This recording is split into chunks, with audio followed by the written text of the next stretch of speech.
Welcome to my channel. Today I'm going to show you how to make a matcha vanilla latte. You will need a matcha tea whisk, 1 teaspoon of matcha powder, 2 tablespoons of vanilla syrup, 8 ounces of steamed milk, and a glass bowl for mixing. So you're going to take your matcha powder and dump that into your empty glass bowl.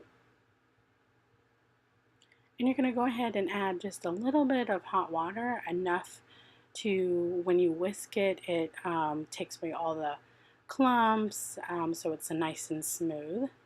So you're going to take your bamboo whisk and you're going to whisk it in a zigzag pattern or a W, and it'll look just like this. Then you're going to go ahead and steam your milk.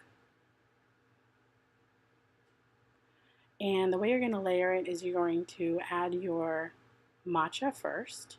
So go ahead and pour that in. Then you're going to add your vanilla syrup. And then you fill the rest of it with your choice of steamed milk.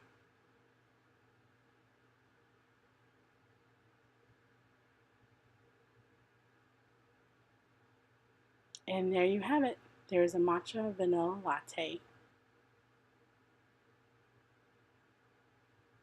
Thank you for watching. Please don't forget to subscribe, and you have a wonderful day.